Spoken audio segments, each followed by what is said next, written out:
No sé si está prendido ya.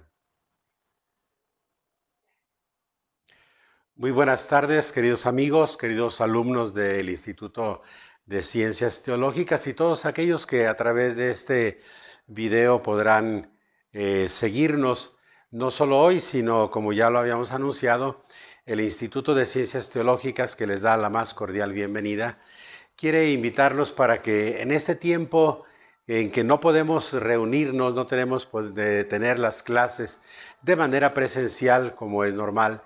Mientras tanto, nos vamos a reunir, como lo habíamos anunciado, de esta manera virtual, cada sábado a las 12 del día. Y dentro de este tiempo estaremos teniendo algunas conferencias con algunos de los maestros de aquí del Instituto de Ciencias Teológicas de la Arquidiócesis de Guadalajara. Estamos pues, después de que tuvimos ya un panel que habrán ustedes escuchado, ahora en el primer sábado de septiembre damos inicio a esta serie de pláticas, clases, conferencias, como usted la quiera llamar, pero el interés principal es acercarnos, no perder el entusiasmo por conocer nuestra fe. El día de hoy, este sábado 5 de septiembre, yo los invito a que platiquemos sobre un tema que ya se anunció y que lleva por título Ciudad de Dios, Ciudad de los Hombres en San Agustín. En definitiva, los invito a que hablemos un poco de este gran santo, San Agustín, y también de su obra, la obra llamada La Ciudad de Dios, que tiene un gran parecido a lo que estamos viviendo en estos tiempos, el motivo por el cual se compuso, cuáles fueron las intenciones de San Agustín, etcétera. Ahora bien, dos circunstancias me han hecho elegir este tema. Primero, que acaba de pasar, 28 de agosto, acaba de pasar la fiesta del gran santo, San Agustín, uno de los padres de la iglesia. Y precisamente ese es el otro motivo. Aquí en el Instituto de Ciencias Teológicas, una de las materias, y esto ojalá que nos sirva también para, pues que nos entusiasmemos para continuar el conocimiento, el estudio de la teología. Una de las materias que se estudian aquí en el instituto es la patrología, una palabra un poquito rara, pero que no es otra cosa sino la ciencia que estudia a los padres de la iglesia. ¿Y quiénes son los padres de la iglesia? Se preguntará alguno de ustedes. Bueno, se le da este título, padres de la iglesia o santos padres, a escritores de los 7 primeros 8 siglos de la iglesia que reúnen 4 características. La primera ya la he mencionado, deben estar ubicados en la antigüedad cristiana, es decir, que hayan vivido y hayan escrito durante los 8 primeros siglos de la iglesia, conocidos como la antigüedad cristiana.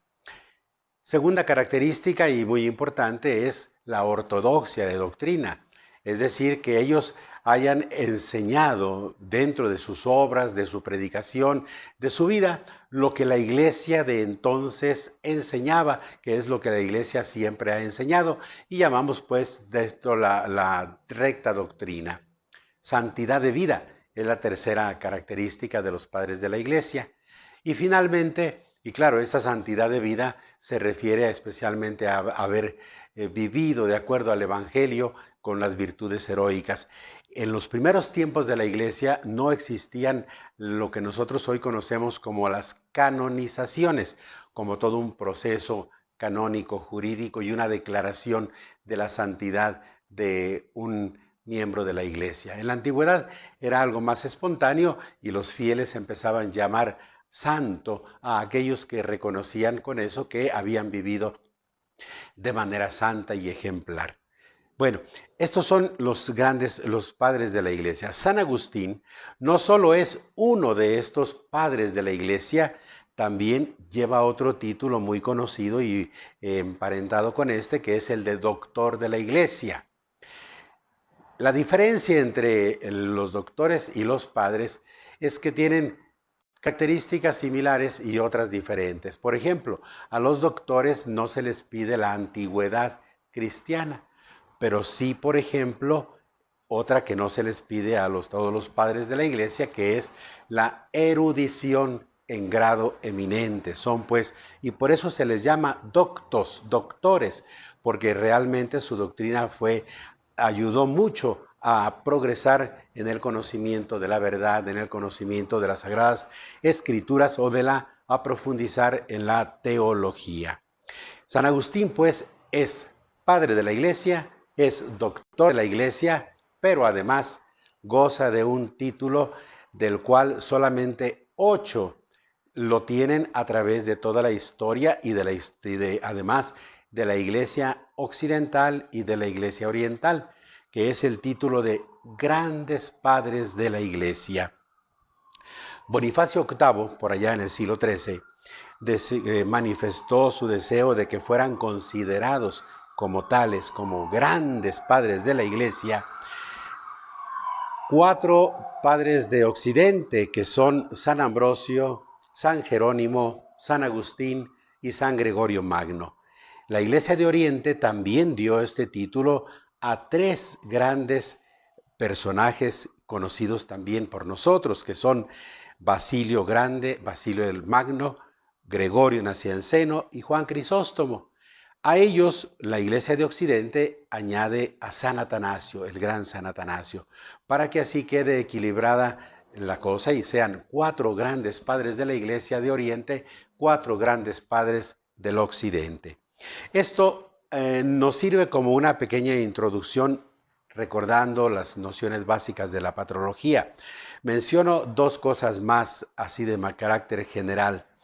Los padres de la Iglesia gozan de una gran autoridad hasta nuestros días por una de sus características, que es el ser testigos privilegiados de la tradición.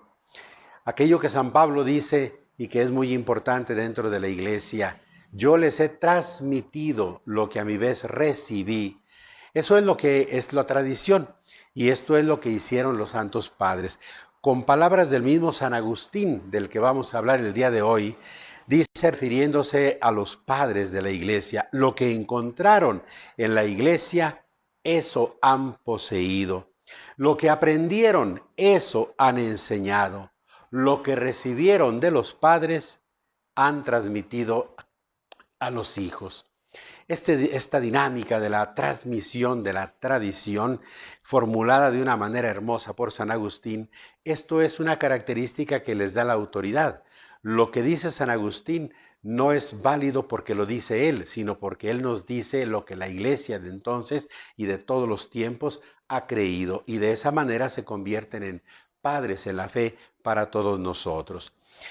La otra característica o la otra nota que quisiera subrayar es que aunque han vivido en la antigüedad y escribieron hace muchos siglos, sin embargo tienen una grande, una perenne actualidad.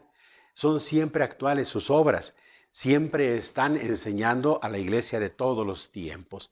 Ahora bien, si esto es válido para toda la antigüedad cristiana, ya muchos autores han hablado de que el siglo IV, siglo V, el siglo de oro de la antigüedad o de los santos padres, tiene características muy similares al tiempo que vivimos ahora. Bueno, similares, aunque diríamos que lamentablemente en algunos aspectos de carácter inverso. Vamos, en aquellos tiempos en donde la sociedad era pagana, la iglesia hizo una labor muy grande de evangelización. Es el tiempo de la gran evangelización del mundo antiguo. Hoy en día se habla de que vivimos un neopaganismo, es decir, la iglesia, después de haber predicado, de haber evangelizado, y donde la sociedad se había hecho una sociedad cristiana, una sociedad que vivía del evangelio, ahora se aleja de ella, vive momentos difíciles porque la cultura cristiana parece ser un estorbo para nuestra sociedad y vivimos tiempos de un neopaganismo, o se pretende implantar un neopaganismo. En ese sentido, y por esta razón, creo que los santos padres tienen una gran actualidad, nos enseñan cómo ellos reaccionaron ante un mundo pagano. Son ejemplo de un amor muy grande a la Sagrada Escritura y al sentido de la tradición. Ellos fueron los primeros que fijaron pues de lo que después llamaremos el derecho canónico, el canon de las escrituras.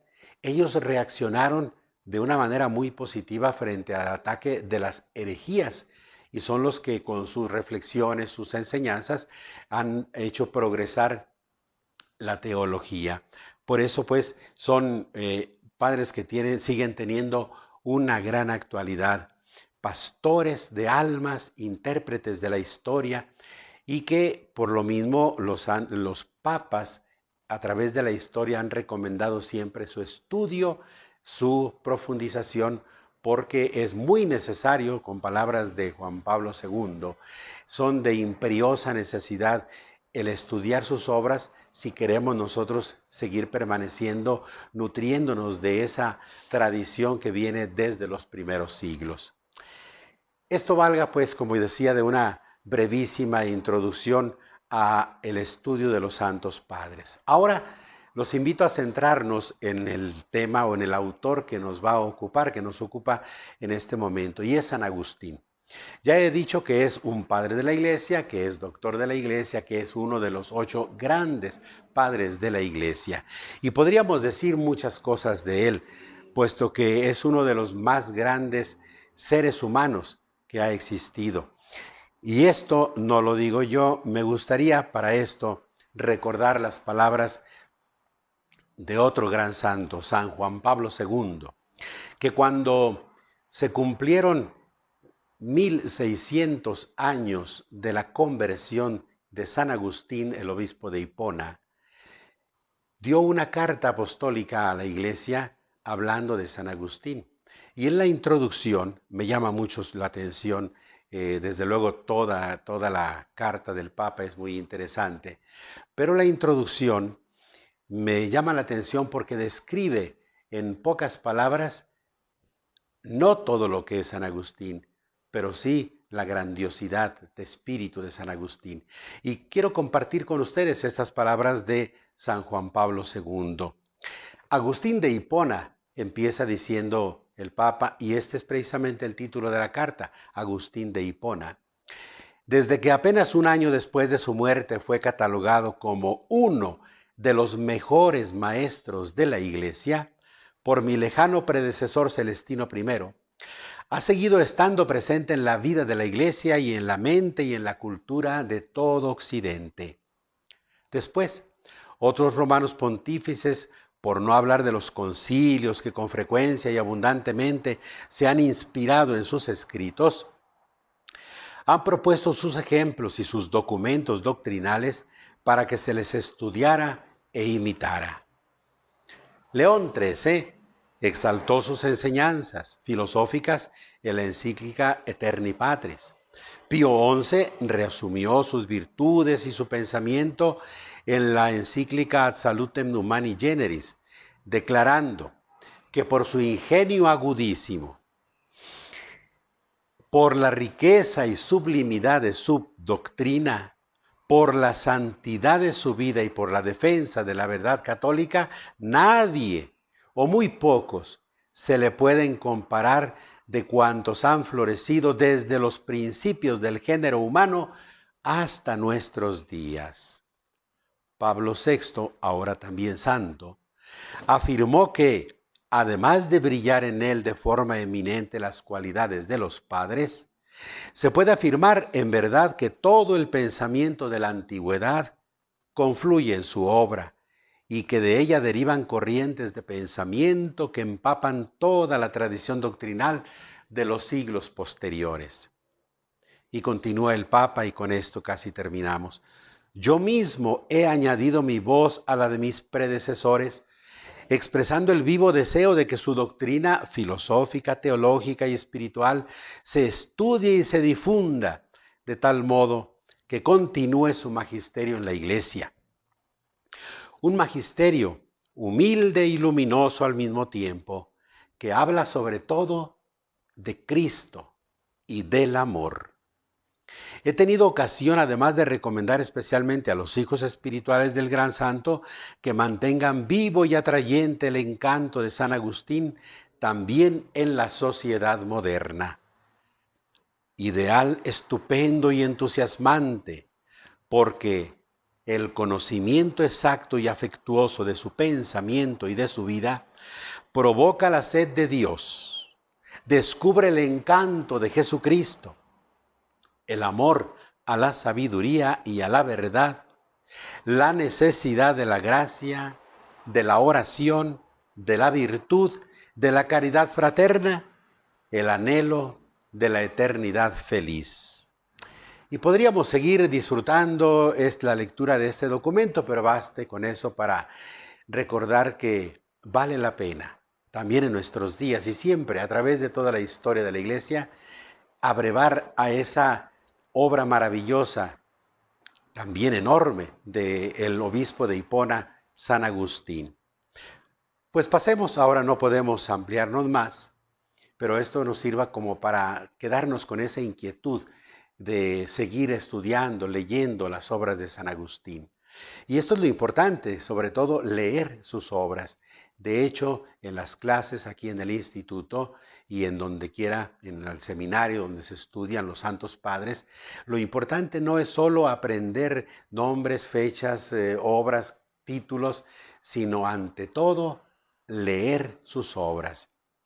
Hoy yo los invitaré a leer pequeños fragmentos de la obra de San Agustín. Y he elegido una de las obras más voluminosas para platicar de ella. No la vamos a leer, desde luego, pero ojalá nos quede la inquietud de alguna vez en nuestra vida leerla. Hay obras muy conocidas de San Agustín. La más conocida de ellas son las Confesiones, una obra maravillosa que ha ayudado a muchas personas a través de la historia a hacerse santos. Ojalá también nosotros tengamos la inquietud de leer las Confesiones. Otra obra maravillosa de San Agustín es el Tratado de la Trinidad. Y otra maravillosa también es de la que vamos a hacer un breve comentario el día de hoy, que se llama La Ciudad de Dios. El título que hemos puesto a esta conferencia, a esta plática, es Ciudad de Dios, Ciudad de los Hombres. San Agustín mismo habla él de las dos ciudades, pero luego dice, la obra lleva el título de la mejor de ellas, la ciudad de Dios. Así se llama esta obra. Una obra que San Agustín tardó mucho en escribir, la estuvo pensando, repensando. Primero porque él mismo deseaba, dice textualmente, él presentar no solamente en un ámbito polémico, sino en una síntesis doctrinal, quería presentar la síntesis de la historia de la salvación. O también el concepto fundamental de esta obra, que es el de los dos amores, cosa que divide a las dos ciudades. Sin embargo, aunque él tenía esta intención, hubo una circunstancia muy concreta que lo empujó para tomar la pluma e iniciar allá en el año 413 la obra que concluyó hasta 13 años después, en el 426. ¿Cuál fue esta circunstancia? La caída de Roma bajo Alarico. Y luego, desde luego, por la caída de Roma, especialmente los filósofos, los sabios paganos, empezaron a acusar al cristianismo de ser el culpable de esa caída, de esa derrota, de aquello que pensaban que era la ciudad eterna, Roma. Bien, San Agustín escribe a petición de un amigo suyo, Marcelino, y escribe esta obra de la ciudad de Dios, dice él, porque no quiere que se calumnie a Cristo como si fuera él la causa de aquella caída. San Agustín, casi ya al final de su vida, escribió otra obra muy interesante que se llama Las Retractaciones. No solo escribió muchísimo, sino que además dedicó gran parte de su tiempo a releer, retratar, volver a tratar todas las obras que él había escrito. Y cuando toma la obra de la ciudad de Dios, nos hace una síntesis maravillosa que lo voy a leer a propósito de que conviene leer a los santos padres, leer a San Agustín. Y entonces de él mismo vamos a escuchar por qué escribe esta obra y con qué intención. Dice así en las Retractaciones. En el entretanto, Roma fue destruida por la invasión e ímpetu arrollador de los godos, acaudillados por Alarico.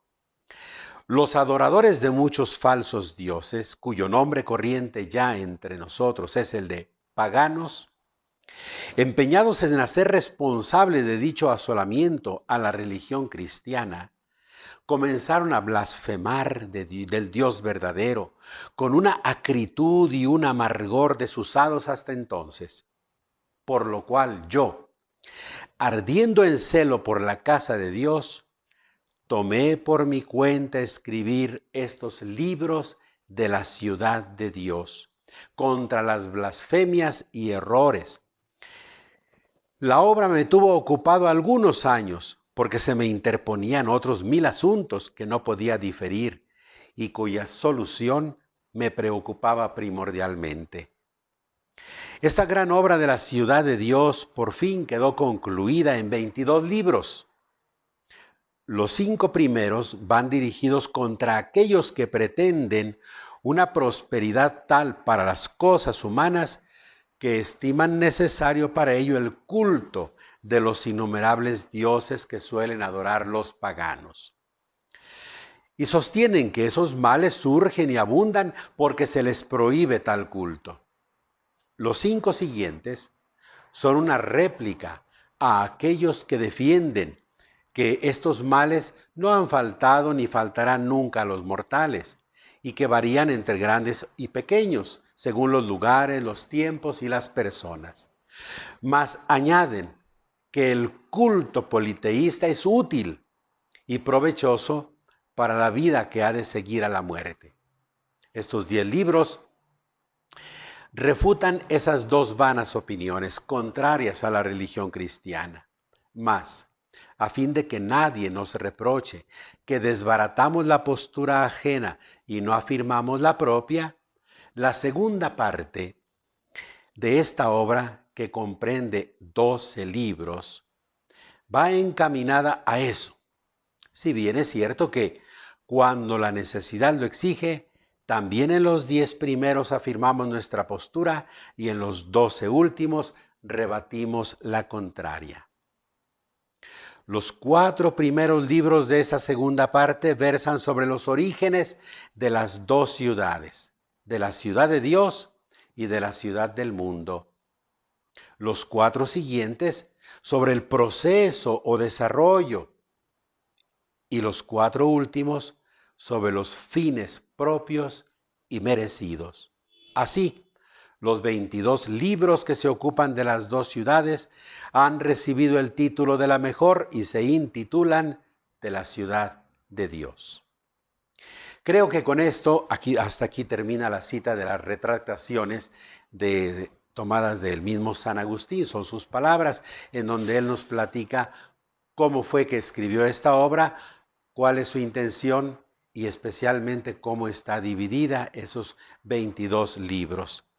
Podemos pues retomar y volver a decir así en otras palabras la finalidad de esta obra. La ocasión ya la recordamos, fue la caída de Roma. Pero luego entonces San Agustín nos dice claramente que la obra está dirigida tanto a los paganos como a los cristianos. Y tanto a unos como a otros con una doble finalidad. A los paganos les quiere demostrar que sus acusaciones contra el cristianismo no tienen ningún fundamento y son injustas. Además, quiere explicarles, y esto es más importante, que precisamente el cristianismo que tanto atacan puede dar, y de hecho da, la solución a muchos problemas que ellos no pueden resolver o intentan de manera equivocada solucionar. Sobre todo los problemas de la convivencia social o el problema religioso. el significado de la vida. Y entonces a ellos les quiere dar de esta respuesta. En cambio, para los cristianos, dice San Agustín, quiere ofrecer las armas necesarias para combatir válidamente, sin injustificados y peligrosos desalientos, contra los continuos ataques de los paganos. Y quiere ofrecer además, eso también todavía más importante, la alegría de contemplar desde la altura el plan divino de la salvación, la historia humana que se desarrolla, con palabras suyas, entre las persecuciones del mundo y las consolaciones de Dios. Es una frase muy conocida, tomada del De Civitate Dei. Pero este caminar entre las consolaciones de Dios y las desolaciones o persecuciones del mundo ciertamente terminará en la victoria definitiva y en la paz perfecta. Este pues es el plan grandioso que tiene Agustín y esta es la finalidad que persigue. Para nosotros pues sigue teniendo una gran validez también porque en definitiva lo que nosotros tenemos que ofrecer al mundo y también como una respuesta a tantos ataques y a tantas equivocaciones, tantas ideas erróneas, pues es contemplar el plan de salvación, es decir, es ofrecer la doctrina maravillosa que tenemos. Ahora bien, San Agustín ha dividido su obra, como ya lo ha dicho él, en 22 libros, tratando de hacer un resumen de estos, como para tener solamente una idea, casi como el índice de esta obra maravillosa que trata muchísimos temas, porque son muchos los ataques, pero luego hace una hermosa síntesis presentando como respuesta la historia de la salvación. ¿Cuál sería el resumen de estos 22 libros? Primero que nada, el mismo San Agustín nos dice que ha dividido en dos grandes partes. Hay que tener en cuenta que esta obra la divide en dos grandes partes. La primera es la parte polémica, donde refuta el paganismo. La segunda parte es la expositiva, donde presenta a nivel de evangelización también el cristianismo. No solo refuta el paganismo, sino presenta la doctrina, como él mismo dice, que es lo que nosotros no solamente derrotamos al adversario, sino presentamos nuestra postura. La primera parte se divide en dos secciones. En la primera muestra la insuficiencia social del paganismo. La segunda sección, la insuficiencia espiritual. Es decir, el paganismo con todo su culto a los dioses paganos no tiene ninguna efectividad, no es, y ante todo le falta pues la mediación única y divina para poder solucionar los problemas. La segunda parte la divide en tres secciones, cada una tiene 4 libros. Recordemos que la segunda sección tiene 12 libros. 3 secciones, en todas ellas se habla ya de manera más clara de las dos ciudades. La primera sección habla del origen de las dos ciudades, la ciudad de los hombres, la ciudad de Dios. La segunda sección, el curso o el caminar, en definitiva, la historia de estas dos ciudades. Y la tercera sección, los destinos definitivos de las dos ciudades, la bienaventuranza o la condenación. Podríamos decir en una síntesis, esa sería así una síntesis muy apretada, el contenido de estos 22 libros. Me quiero detener más que en el índice de cada uno de los temas tratados, que son tantos. Me quiero detener para comentar una palabra sobre el método que San Agustín utiliza para esta, por una parte, derrota del adversario o respuesta a las acusaciones de los paganos, y por otra para darle armas al cristiano, presentando su doctrina con valentía y con un orgullo de tener esa doctrina. ¿Cuál es el método? Tiene tres momentos. Esencialmente podríamos hablar de tres momentos que tiene el método agustiniano usado en la ciudad de Dios.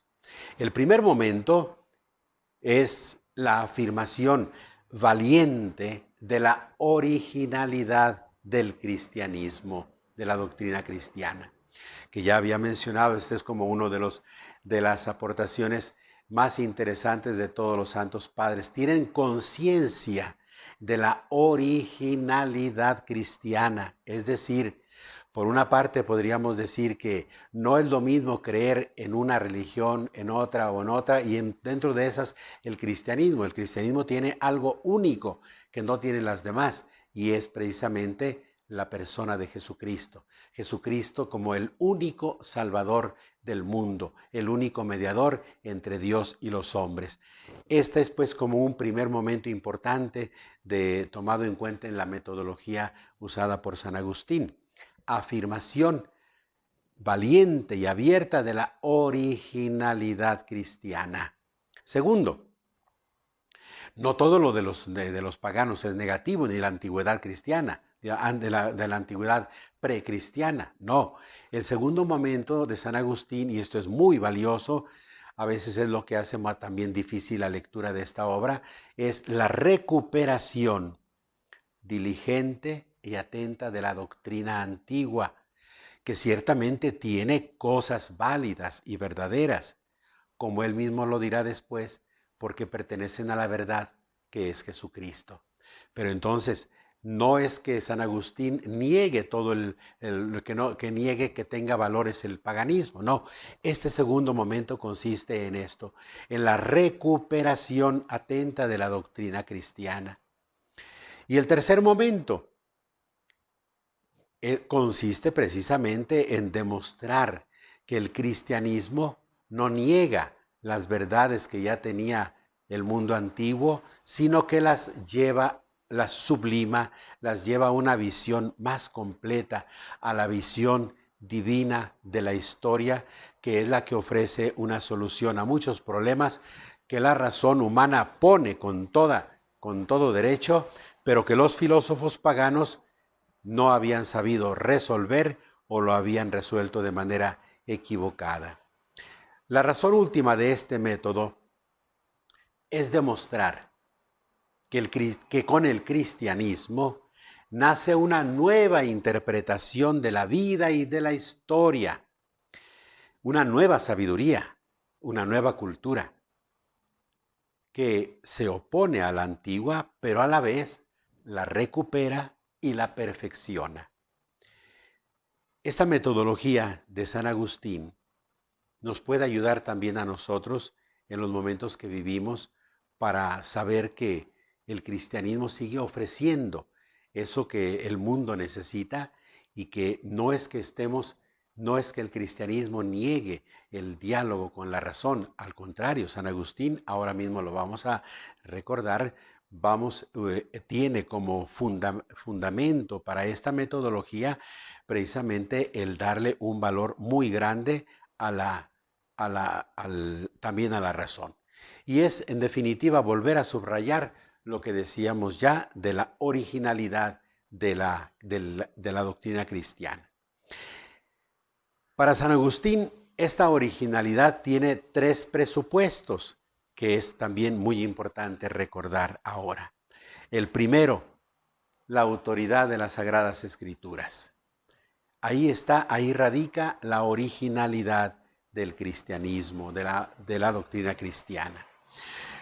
No solamente en esta obra, San Agustín en todas sus obras habla ampliamente de la autoridad de las Sagradas Escrituras. Habla sobre su origen divino, sobre su inerrancia, la profundidad que tiene, su riqueza.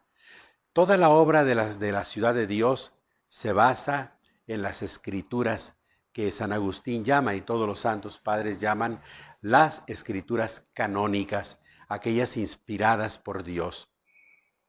Y eso es lo que le da a la doctrina cristiana una eminentísima autoridad.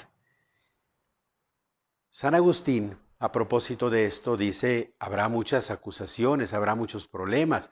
Y entonces nosotros respondemos siempre entendiendo, acudiendo a las escrituras, y eso nos ayuda a entenderlas mejor.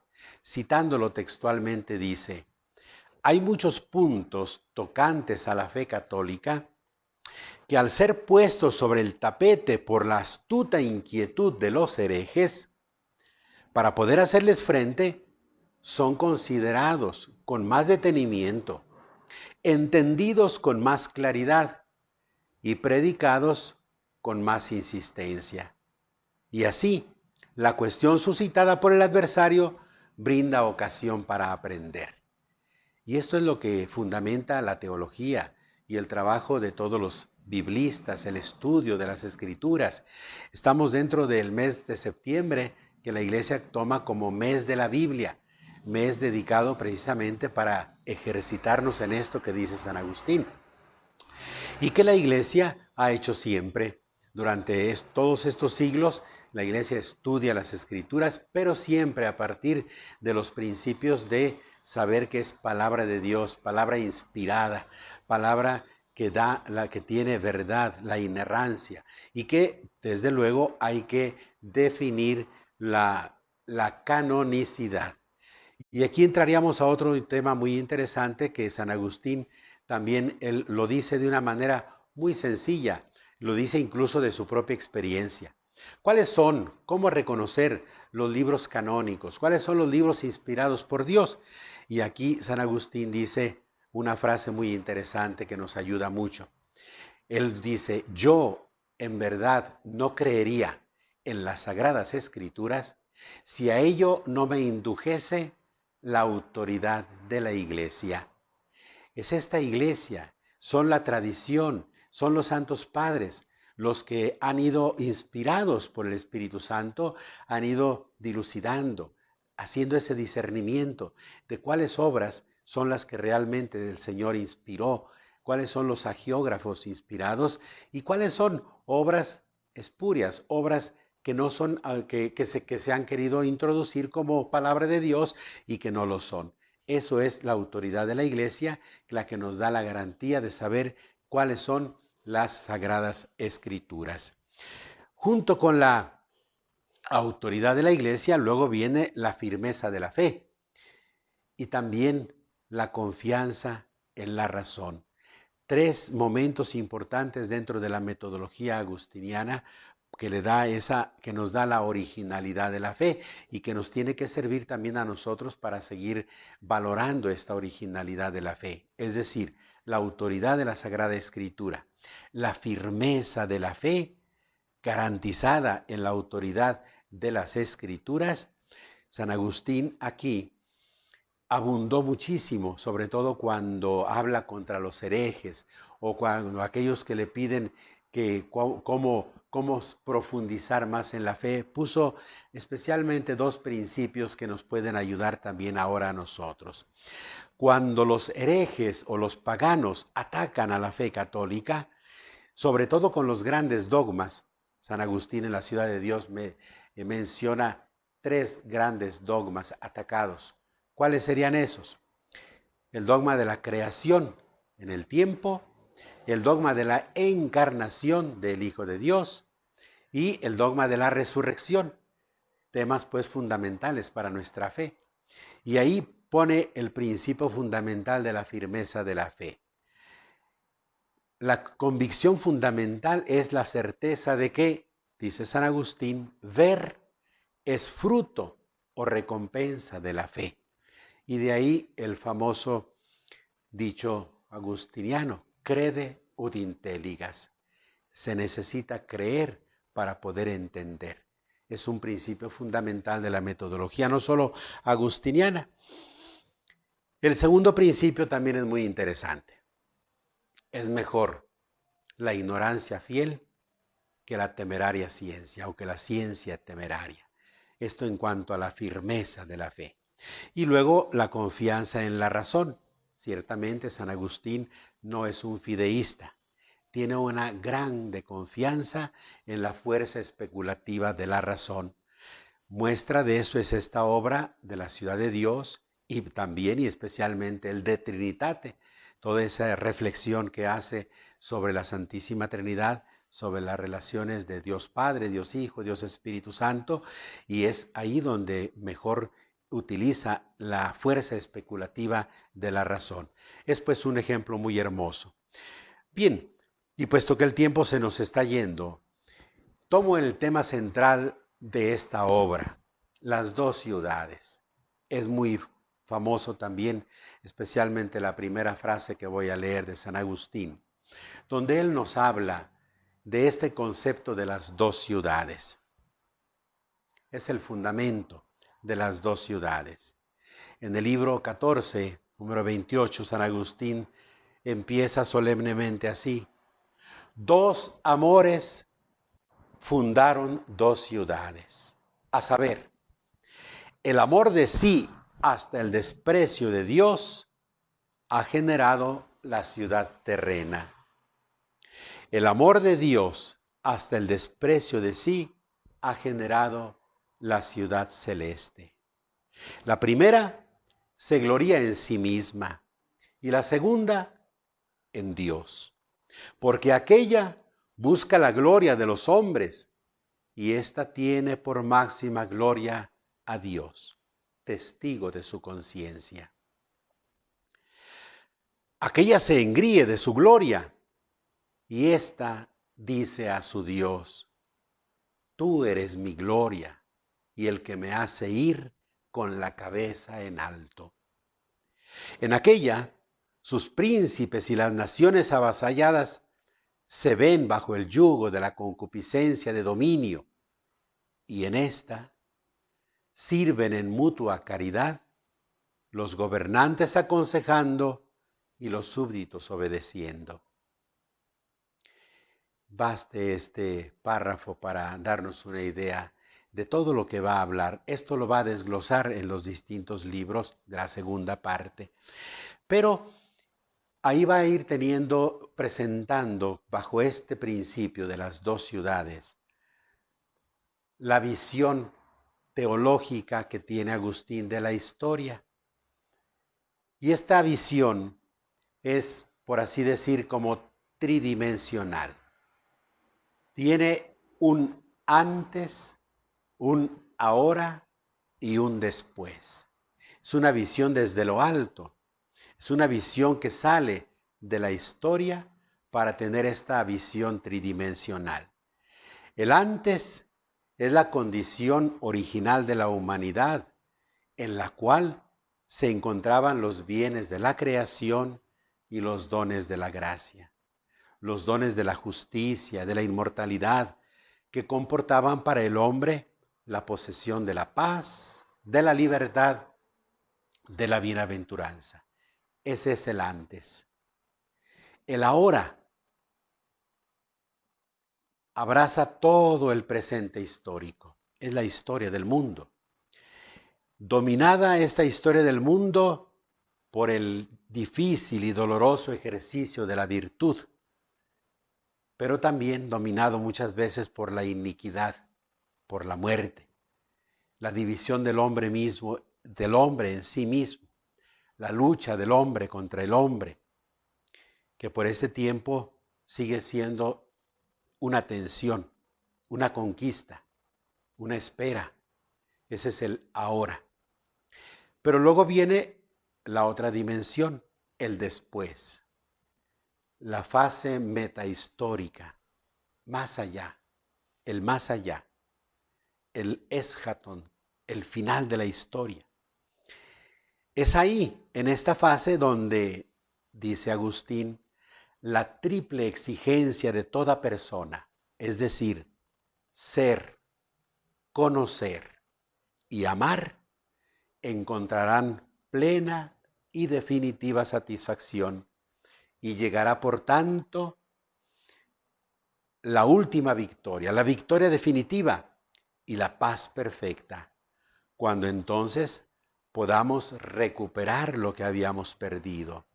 Y citando a Agustín, Entonces, en Dios, nuestro ser no conocerá ya la muerte, nuestro conocer no caerá en el error y nuestro amor no tendrá ofensa. Sin embargo, en esta visión maravillosa, lo más difícil es el drama de la historia, que también San Agustín ahí es donde se detiene y donde nosotros podemos dar una última visión así muy rápida. Lo hace San Agustín, toda la historia la divide él en 5 actos, como si fuera una obra de teatro.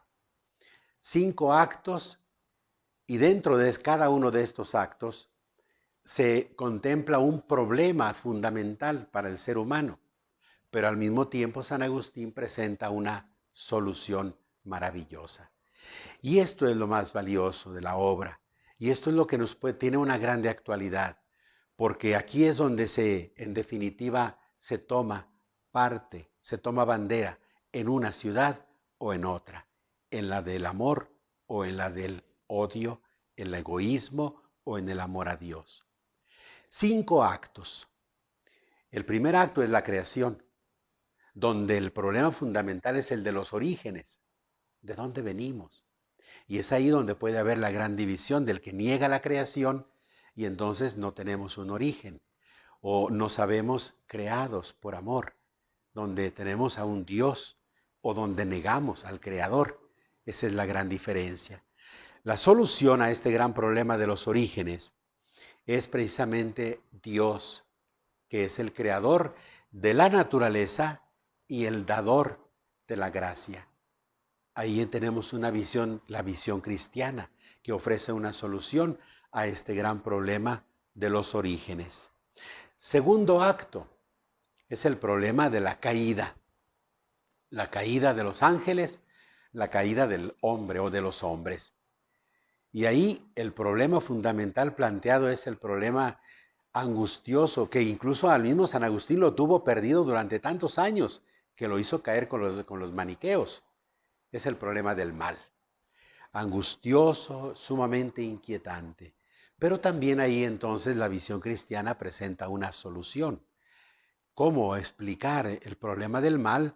Precisamente por el abuso de la libertad por parte tanto de los ángeles, que fueron creados con libertad, y de los hombres, que se rebelan contra el Creador. El tercero de estos actos lo llama San Agustín, es el de la ley, es decir, el Antiguo Testamento, en donde el problema fundamental, recordemos el Salmo 1, hoy pongo delante de ti la vida y la muerte, tú escoge, es precisamente la dramática lucha entre el bien y el mal. Dramático y abierto a las más grandes posibilidades de bien o de mal. Y hoy celebramos a la Madre Teresa de Calcuta. Tenemos ahí el heroísmo, pero también podremos contemplar en el ser humano que cuando se usa mal, cuando en esta lucha no vence el bien, sino vence el mal, tenemos también la más grande de las iniquidades o lo mal. El hombre se convierte en lobo para el hombre, se convierte en un animal para el hombre mismo, se autodestruye. Es el problema pues de la lucha entre el bien y el mal. Y la solución aquí es precisamente el hablar de los dos amores.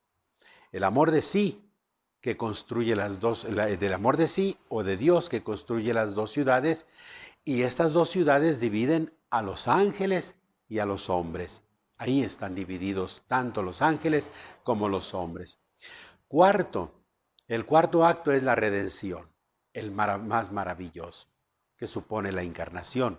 Y que es, aquí el problema es la victoria del bien sobre el mal, de cuya solución depende la superación del pesimismo y la base sólida de toda nuestra esperanza. La solución pues aquí presentada es que todo lo anterior tiene una providencia divina. Es Dios quien guía la historia y sobre todo le da una nueva luz, la ilumina con la redención, con la mediación de Cristo, Dios que se hace hombre y entonces puede mediar y puede hacer que los hombres podamos regresar a Dios. La ilumina también con la fundación de la iglesia y con el regalo, el don de la gracia santificante. Finalmente, la suerte final, el quinto y último acto.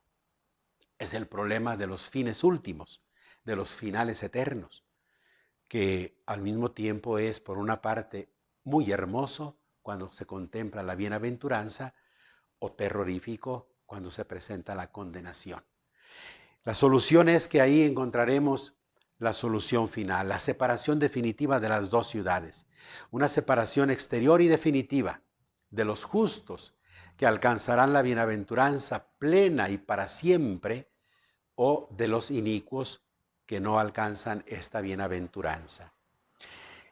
Solo una probadita de esta obra maravillosa de la ciudad de Dios y de esa visión maravillosa de una mente como la de San Agustín, que hace un esfuerzo por presentar una síntesis de la historia de la salvación frente a los problemas que siempre nos aquejan, y también presentando la opción del cristianismo como la solución, y a Cristo y el amor como la propuesta que también hoy siguen siendo válidas y que nos pueden ayudar muchísimo.